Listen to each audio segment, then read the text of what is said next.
Hello friends, welcome to math Prijendra coaching centre. दोस्तों, जैसा कि आप सभी को पता है कि हम एमपी फॉरेस्ट गार्ड के लिए टॉप 15 क्वेश्चन साइंस के जो पिछले पेपर में पूछेंगे फ्रेंड्स, उसका प्रैक्टिस सेट रखे हैं। ये पार्ट नंबर 33 है फ्रेंड्स। 32 तक अपलोड हो चुका है। अगर आप लोग अभी तक नहीं देखें तो इसी वीडियो के डिस्क्रिप्शन में आपको मध्य प्रदेश वन रक्षक के नाम से प्लेलिस्ट का लिंक मिल जाएगा। वहाँ पास आपको मैथ्स एवं साइंस दोनों का प्रैक्टिस सेट मिल जाएगा, वहाँ से आप देख सकते हैं। ओके डियर फ्रेंड्स, और आपको बता दूं फ्रेंड्स, एमपी फॉरेस्ट गार्ड में 20 नंबर का साइंस पूछा जाएगा। आपको मैं जितने भी प्रैक्टिस सेट कराता हूँ फ्रेंड्स, पूरे एक्सप्लेन करके समझाता हूँ। ठीक है, तो एक क्वेश्चन में आपको कम से कम 3-4 क्वेश्चन मैं बताता हूँ। ठीक है, तो आप सभी क्वेश्चनों को नोट डाउन जरूर करेंगे फ्रेंड्स। और इन यहाँ से या इस वीडियो से आपको बहुत सारे क्वेश्चन आपके एग्जाम में देखने को मिल सकते हैं। ओके, इसके पहले अगर आप इस चैनल पर नए हैं तो चैनल को सब्सक्राइब जरूर कर लीजिए। ओके डियर फ्रेंड्स, और बेल आइकन के ऑल नोटिफिकेशन पर जरूर प्रेस कर लीजिए ताकि हर नए प्रैक्टिस सेट का नोटिफिकेशन आप तक जरूर पहुंचे। ओके, तो वीडियो को लास्ट तक जरूर देखिए फ्रेंड्स, सभी क्वेश्चन इंपॉर्टेंट है। ओके, तो चलिए स्टार्ट करते हैं। देखिए फ्रेंड्स, पहला क्वेश्चन है, एक लेंस की फोकस दूरी 50 सेंटीमीटर है, इसकी पावर कितनी होगी। अब देखिए, पावर का फार्मूला क्या होता है सर, P इक्वल होता है 1/F। ठीक है, P क्या होता है, पावर होता है, F क्या होता है, फोकस लंबाई होता है। ठीक है, फोकस होता है। तो देखिए, P हमको निकालना है बराबर 1/F। फोकस आपको कितने दिया, 50 सेंटीमीटर, लेकिन यहाँ पास मीटर में होता है। ओके डियर फ्रेंड्स, तो नीचे हम 100 से क्या कर देंगे, भाग कर देंगे। ठीक है, अब जब 100 से भाग करेंगे फ्रेंड्स तो कितने बार में डिवाइड हो जाएगा, 50 दूनी 100 और 2 ऊपर आ जाएगा, तो P इक्वल कितना आ जाएगा, 2 डायोप्टर। तो देखिए फ्रेंड्स, किस ऑप्शन में दिया है, डायोप्टर। डायोप्टर का सिंबल डी होता है। ओके फ्रेंड्स, तो 2 डायोप्टर होगा। देखिए ऑप्शन नंबर डी में आपका दिया है। ओके फ्रेंड्स, आई होप, मैं उम्मीद करूंगा फ्रेंड्स ये फार्मूला भी और ये क्वेश्चन भी आपको समझ में आ गया होगा। ठीक है, मैं एक बार फिर से फार्मूला लिखता हूँ फ्रेंड्स। P इक्वल होता है 1/F। ठीक है, और इसका P बोले तो पावर, लेंस की पावर का मात्रक क्या होता है, डायोप्टर, जिसे डी से डिनोट किया जाता है। ठीक है, इन सभी पॉइंट्सों को आप नोट डाउन जरूर करेंगे। ओके फ्रेंड्स, आप देखेंगे अगला प्रश्न। देखिए फ्रेंड्स, नेक्स्ट क्वेश्चन है, निश्चित अनुपात का नियम किसके द्वारा दिया गया था। प्राउस्ट के द्वारा, जॉन डाल्टन, डेमोक्रिटस, लेवाइजिए। तो बताइए फ्रेंड्स, इसका आंसर क्या होगा। इसका आंसर तो होगा friends option number A, Proust के द्वारा दिया गया था। कैसा निश्चित अनुपात फ्रेंड्स, जैसे देखिए, मैं मान लीजिए कि लेता हूँ जल का सूत्र, क्या होता है, जल लेता हूँ उदाहरण के लिए, जल का सूत्र H2O होता है। ठीक है, अब देखिए यहाँ हाइड्रोजन कितने अनुपात में है, 2 अनुपात में। ऑक्सीजन कितना है, 1 अनुपात में। मतलब इसका अनुपात फिक्स है फ्रेंड्स जल का, या जल को आप कहीं भी ले जाइए या किसी के साथ मिक्स करिए, बट इसका जो अनुपात है ये कांस्टेंट रहेगा, ये कभी चेंज होने वाला नहीं है फ्रेंड्स। यही कहलाता है निश्चित अनुपात, जिसको प्राउस्ट ने दिया था। ठीक है, अब देखिए, आपको मैं आयतन का अनुपात तो बता दिया जल का फ्रेंड्स, लेकिन आप इनका भार का अनुपात आप कमेंट में जरूर लिखेंगे। ओके फ्रेंड्स, अब देखिए यहाँ पास निश्चित अनुपात का नियम पूछा गया था। ठीक है, अगर मैं पूछूं फ्रेंड्स कि अनिश्चितता का सिद्धांत किसने दिया था, अनिश्चितता का सिद्धांत किसने दिया था, अनिश्चितता का सिद्धांत किसने दिया था, तो आप क्या आंसर करेंगे फ्रेंड्स, हाइजेनबर्ग। हाइजेनबर्ग ने दिया था अनिश्चितता का सिद्धांत। इस पॉइंट को आप नोट डाउन जरूर रखेंगे। ओके, देखिए फ्रेंड्स, नेक्स्ट क्वेश्चन है, मानव वृक्क के निस्यंदन की इकाइयों को क्या कहा जाता है, न्यूट्रॉन्स, नेफ्रॉन्स, न्यूरॉन्स, प्रोटॉन्स।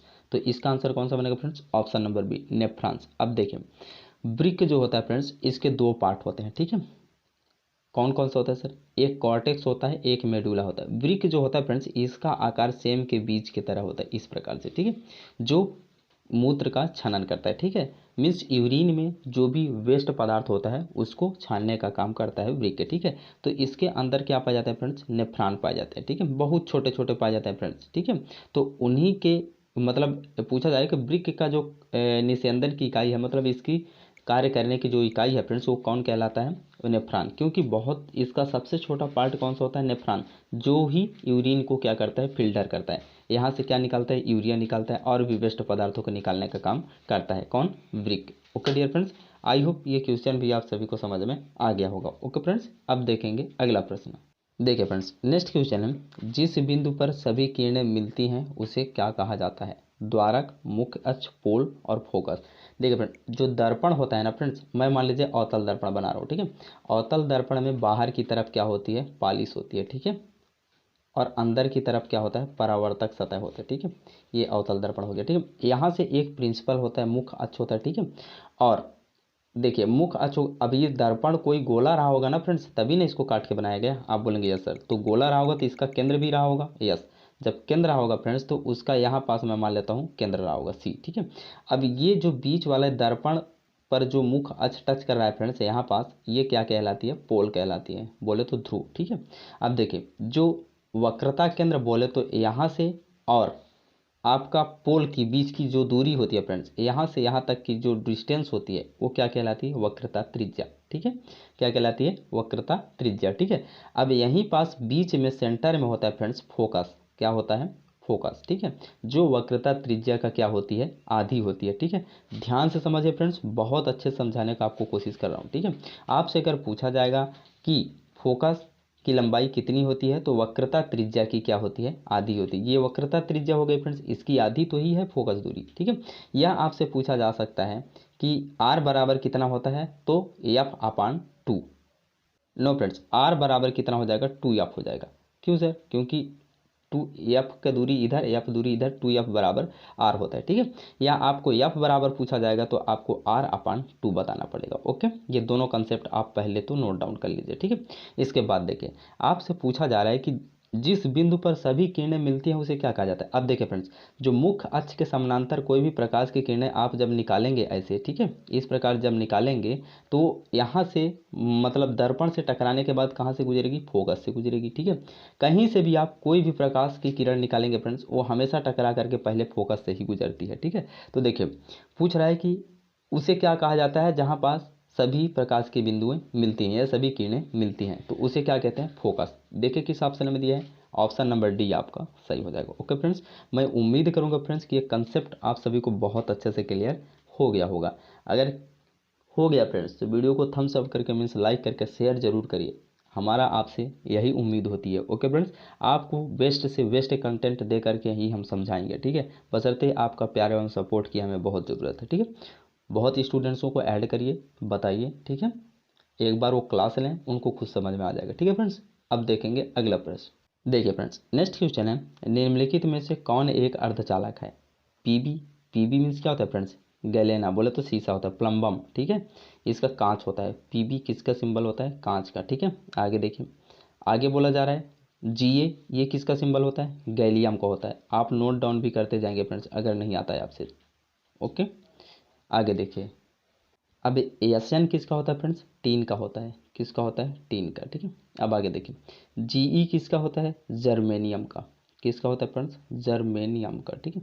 अब आगे देखिए आपसे यही पूछा जा रहा है कि इनमें से अर्धचालक कौन है, तो कांच तो अर्धचालक नहीं है फ्रेंड्स, गैलियम भी नहीं है, टीन भी नहीं है, तो आपका जर्मेनियम जो होगा, सिलिकॉन, जर्मेनियम, आर्सेनिक, ये सभी अर्धचालक होते हैं, तो ऑप्शन नंबर डी आपका सही हो जाएगा, ठीक है। बट आपसे मैं क्या क्वेश्चन पूछने वाला हूँ, इसका परमाणु क्रमांक आपको लिखना है, ठीक है।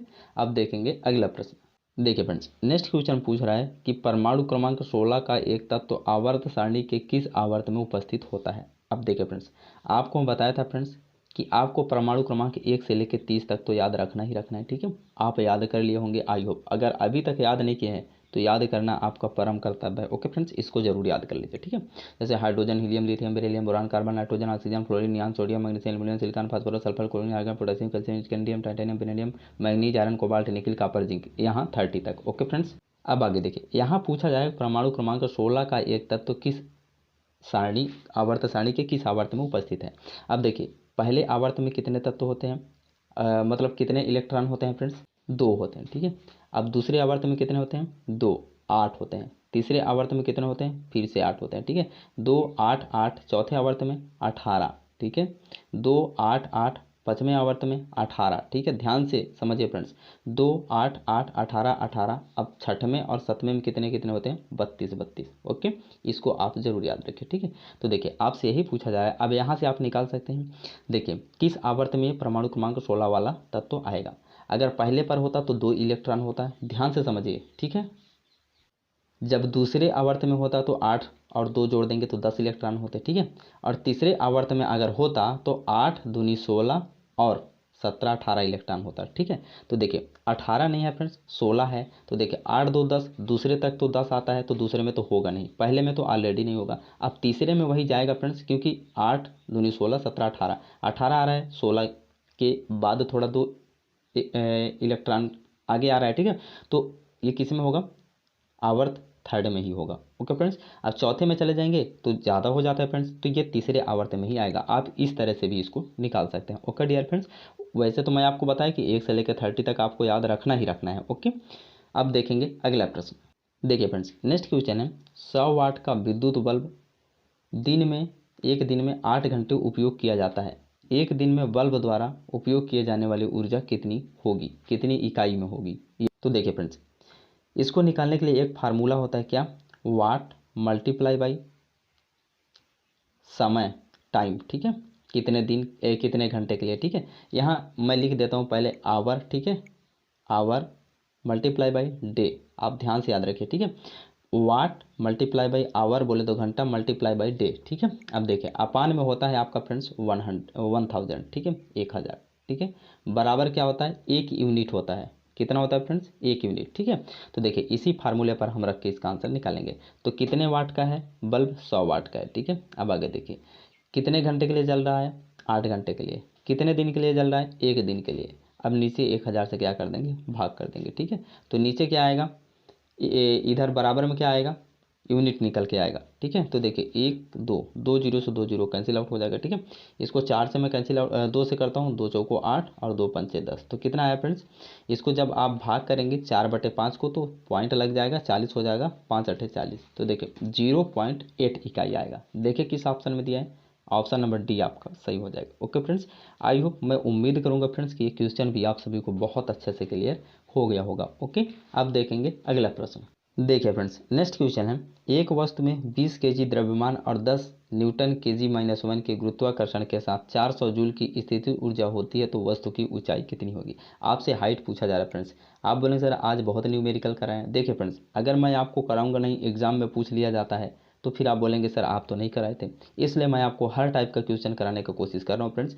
आपको एक वीडियो में नहीं बनेगा, दूसरे प्रैक्टिस सेट में नहीं बनेगा, तीसरे में नहीं बनेगा, आप रेगुलर रहेंगे तो कभी तो बनेगा ना फ्रेंड्स। इसीलिए बोलते हैं कि तैयारी एग्जाम्स के समय नहीं किया जाता है फ्रेंड्स, एग्जाम से पहले किया जाता है। अगर आप अभी से कंटिन्यू बेसिस पर तैयारी करेंगे तो सिलेक्शन आपका होगा, ना कि जो 1 महीने पढ़ेगा उसका होगा। आप इस बात को जरूर याद रखिए, ठीक है। कभी भूलिएगा नहीं कि तैयारी 1 महीने में हो जाती है, ठीक है। जिंदगी की बात बता रहा हूँ, कोई भी वर्क या काम करना है आपको, उससे कुछ समय पहले आप उसका प्रिपरेशन स्टार्ट कर दीजिए। ओके फ्रेंड्स, तो चलिए देखें इस क्वेश्चन को कैसे बनाएंगे। पोटेंशियल एनर्जी जो होता है फ्रेंड्स, इसका फार्मूला क्या होता है, इसका फार्मूला होता है AmGH, ठीक है। अब देखिए यहाँ आपको क्या क्या दिया है, एम बोले तो द्रव्यमान दिया है, कितना, 20 केजी दिया है, ठीक है। अब आगे देखिए आपको जी का मान कितना दिया है, यहाँ 10 दिया है फ्रेंड्स, तो जी का मान हम 10 रख देंगे, ठीक है। अब देखिए एच आपको निकालना है तो मल्टीप्लाई एच रख देंगे, ठीक है। और पोटेंशियल एनर्जी आपको कितना दिया है, 400 जूल दिया है, तो मैं यहाँ 400 लिख दूंगा फ्रेंड्स। आप बोलेंगे सर बिल्कुल लिख दीजिए, ठीक है। अब देखिए फ्रेंड्स 1 2 जीरो से 2 जीरो कैंसिल आउट हो गया, ठीक है। अब 2 उधर मल्टीप्लाई में है, इधर आएगा तो डिवाइड में हो जाएगा, तो 2 दूनी का 4, तो एच बराबर कितना निकल गया है फ्रेंड्स। आप बोलेंगे सर 2 मीटर। देखिए किस ऑप्शन में दिया, ऑप्शन नंबर डी आपका सही हो जाएगा। ओके फ्रेंड्स, मेरे बताने के बाद आपको तो समझ में आ गया ना फ्रेंड्स। अगर समझ में आ गया तो वीडियो को थम्स अप जरूर करिए, तभी हमको समझ में आ पाएगा कि आपको समझ में आ चुका है। ओके, अब देखेंगे अगला प्रश्न। देखिए फ्रेंड्स, नेक्स्ट क्वेश्चन है, स्वैच्छिक मांसपेशियां कहाँ पाई जाती हैं। स्वैच्छिक मांसपेशी वे मांसपेशी होते हैं फ्रेंड्स, जिसे हम अपनी आवश्यकता अनुसार या अपने चाहने पर, अपने इच्छा अनुसार उसे मतलब कोई भी वर्क उस मांसपेशी से करवा सकते हैं, ठीक है। देखिए जिगर में, हाथ में, हृदय में, फेफड़े में। अब देखो फ्रेंड्स, हम चाहें कि फेफड़ा मतलब अपना वर्क करना बंद कर दे तो हमारे चाहने पर थोड़ी ना होगा। ये यहाँ पास स्वैच्छिक पेशी मतलब हमारे कहने पर या हमारे करने पर ये वर्क नहीं करेगा, ठीक है। हृदय में ये अपने से वर्क करता है, हमारे कहने से कोई वर्क नहीं होता है इसमें। ओके, अब देखिए पहले ऑप्शन में दिया है जिगर में, यकृत में, तो यकृत भी हमारे कहने के अनुसार कार्य नहीं करता है। ओके फ्रेंड्स, हाँ हाथ जो है हमारी इच्छा के अनुसार कार्य करता है, हम जिधर चाहें उधर मोड़ सकते हैं, जो काम चाहें वो काम कर सकते हैं। तो ऑप्शन नंबर बी आपका सही हो जाएगा। ओके फ्रेंड्स, अब देखेंगे अगला प्रश्न। देखिए फ्रेंड्स, नेक्स्ट क्वेश्चन है, एथेन में प्रत्येक कार्बन परमाणु कितने परमाणुओं से बंधित होता है। एथेन का फार्मूला क्या होता है सर, C2H6 होता है, ठीक है। पहले इसका आप डायग्राम बनाइए, कैसे बनेगा सर, ये मान लीजिए कार्बन और ये कार्बन है, ठीक है। अब एक जो कार्बन होता है फ्रेंड्स, 4 परमाणुओं से बंधा होता है। ठीक है, तो देखिए मैं तो आंसर आपको बता दिया, लेकिन देखिए बताते हैं। ठीक है, एक तो 2 कार्बन हो गए। ठीक है, तो यहाँ 2 कार्बन दिया था तो 2 कार्बन हो गया। ठीक है, अब हाइड्रोजन कितने होंगे, 6 होंगे, तो एक हाइड्रोजन यहाँ जुड़ेगा, एक हाइड्रोजन यहाँ जुड़ेगा, एक हाइड्रोजन यहाँ जुड़ेगा। ठीक है, इसी प्रकार से इस कार्बन में भी 3 हाइड्रोजन जुड़ेंगे। ओके फ्रेंड्स, ऐसा क्यों सर?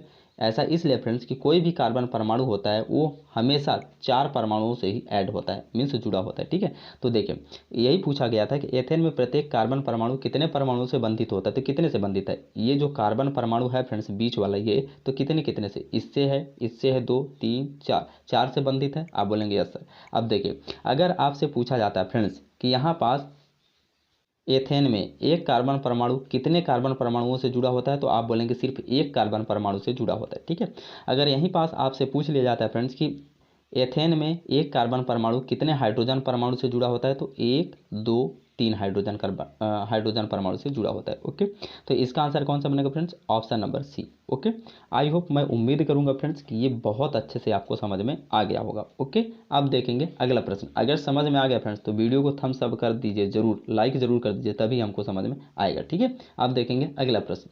देखिए फ्रेंड्स, नेक्स्ट क्वेश्चन है, निम्नलिखित में से कौन सा प्रभाव विद्युत द्वारा उत्पन्न नहीं होता है? संकुचन प्रभाव, रासायनिक प्रभाव, ऊष्मीय प्रभाव, चुंबकीय प्रभाव। देखिए फ्रेंड्स, जिस भी वायर में अगर इलेक्ट्रिक करंट प्रवाह होती है, विद्युत धारा प्रवाह होती है, तो उसमें चुंबकीय प्रभाव उत्पन्न होता है। ऊष्मीय प्रभाव, हीटिंग इफेक्ट भी उसमें मतलब होता है, प्रभाव होता है। रासायनिक प्रभाव भी होता है फ्रेंड्स। अगर जल में आप इलेक्ट्रिक जब करंट आप भेजेंगे तो वहाँ पास हाइड्रोजन और ऑक्सीजन टूट जाता है। ओके, हाँ, ये संकुचन प्रभाव, इस प्रकार का कोई प्रभाव विद्युत धारा के प्रवाह में नहीं होता है। ओके, तो ऑप्शन नंबर फर्स्ट आपका सही हो जाएगा। ओके फ्रेंड्स, अब देखेंगे अगला प्रश्न। देखिए फ्रेंड्स, नेक्स्ट क्वेश्चन है, आधुनिक आवर्त सारणी में खाली स्थान आवर्त और खाली स्थान आवर्त में लैंथेनाइड और एक्टेनाइड शामिल है। देखिए फ्रेंड्स, आवर्त 6 में लैंथेनाइड है, आवर्त 7 में एक्टेनाइड है, तो आपका ऑप्शन नंबर सी तो सही हो गया। ओके, अब देखिए लैंथेनाइड में कितने तत्व हैं फ्रेंड्स? 14 तत्व हैं। एक्टेनाइड में कितने तत्व हैं? 14 तत्व हैं। ठीक है, तो आपसे पूछ लिया जाए फ्रेंड्स कि एफ ब्लॉक में टोटल कितने तत्व होते हैं, तो आप बता देंगे कि एफ ब्लॉक में टोटल 28 तत्व होते हैं। ओके फ्रेंड्स, इसको भी आप याद रखेंगे। ठीक है, अब देखेंगे अगला प्रश्न। देखिए फ्रेंड्स, नेक्स्ट क्वेश्चन है, लिथियम नाइट्राइड का सूत्र होता है, तो इसका ऑप्शन नंबर बी तो सही हो जाएगा फ्रेंड्स। लेकिन कैसे होता है सर, इसको जानना जरूरी है ना। चलिए देखिए, लिथियम का परमाणु क्रमांक कितना होता है फ्रेंड्स? आप बोलेंगे सर हाइड्रोजन हीलियम लिथियम 3 होता है। ठीक है, आगे देखिए, हाइड्रोजन हीलियम लिथियम 3 होता है। नाइट्राइट बोले तो नाइट्रोजन का परमाणु क्रमांक कितना होता है? आप बोलेंगे sir hydrogen helium lithium beryllium boron carbon nitrogen, तो कितना होता है? 5 2 7 होता है। ठीक है, यस। अब देखिए, लिथियम का मैं अगर परमाणु क्रमांक 3 है फ्रेंड्स, तो इसको जब कक्षाओं में डिवाइड करूंगा तो पहली कक्षा में 2 आएगी और दूसरी कक्षा में 1, 3 इलेक्ट्रॉन हो गए। अब नाइट्रोजन का देखें, पहली कक्षा में 2, फिर दूसरी कक्षा में 8 इलेक्ट्रॉन आते हैं, तो इसमें 2 आ गए, तो इसमें कितने आएंगे? 5 आएंगे। ठीक है, अब देखिए ध्यान से, कोई भी तत्व स्टेबल कब होता है फ्रेंड्स? जब उसके अंतिम कक्षा में इलेक्ट्रॉन पूर्ण होता है। ठीक है, तो देखिए यहाँ पास 1 है, मतलब अंतिम कक्षा में 8 इलेक्ट्रॉन होते हैं। ठीक है, तो यहाँ पास 1 है, यहाँ 5 है, मतलब बोले तो लिथियम को कितने इलेक्ट्रॉन की ज़रूरत है? आप बोलेंगे सर 7 इलेक्ट्रॉन की ज़रूरत है। तो देखिए फ्रेंड्स, इसको 7 इलेक्ट्रॉन लेना ज़्यादा मेहनत पड़ेगा कि इसको 1 इलेक्ट्रॉन त्याग देना ज़्यादा मेहनत पड़ेगा? आप बोलेंगे सर 7 इलेक्ट्रॉन ये कहाँ से पाएगा? ये 1 इलेक्ट्रॉन त्याग देगा, इसके लिए यही सबसे अच्छा है, क्योंकि इसके फिर कक्षा में पूर्ण इलेक्ट्रॉन हो जाएगा। ठीक है, अब देखिए इसी प्रकार से नाइट्रोजन में देखिए, यहाँ पास 5 इलेक्ट्रॉन है, तो इसको 3 इलेक्ट्रॉन लेना ये पसंद करेगा, 5 इलेक्ट्रॉन अपना देना पसंद करेगा? आप बोले सर ऐसा नहीं हो सकता, वो देगा नहीं, क्योंकि 5 इलेक्ट्रॉन उसके पास है, ये 3 इलेक्ट्रॉन लेना पसंद करेगा। ठीक है, तो देखिए ये 3 इलेक्ट्रॉन लेना पसंद किया, कौन? नाइट्रोजन। ठीक है, और जो लिथियम है फ्रेंड्स, ध्यान से समझिए, जो लिथियम है वो 1 इलेक्ट्रॉन देना पसंद किया। तो आप इसको कैसे लिखेंगे? इसको इस प्रकार लिखेंगे फ्रेंड्स, Al का 3, ठीक है, और N, और इधर नाइट्रोजन वाला जो 3 था इधर लिथियम में ऐड हो जाता है, और लिथियम वाला जो 1 इलेक्ट्रॉन था वो नाइट्रोजन को दे देगा, तो उसका पूरा हो जाएगा, और इधर लिथियम का भी पूरा हो जाएगा। ओके, मतलब ये दोनों अपने आप में साझा कर लेंगे। ठीक है फ्रेंड्स, तो इसका आंसर इसलिए आपका Li3N1 बना था, option number B. Okay friends, मैं उम्मीद करूंगा फ्रेंड्स कि ये वीडियो आप सभी को बहुत पसंद आया होगा। अगर पसंद आया फ्रेंड्स तो वीडियो को एक लाइक ज़रूर करिए। ओके डियर फ्रेंड्स, हमारा आपसे यही उम्मीद होती है, और शेयर ज़्यादा से ज़्यादा करें। ओके, और चैनल पर नए होंगे तो सब्सक्राइब करने के लिए आप सभी को दिल से आभार। Okay dear friends, take care. Video देखने के लिए आप सभी को धन्यवाद।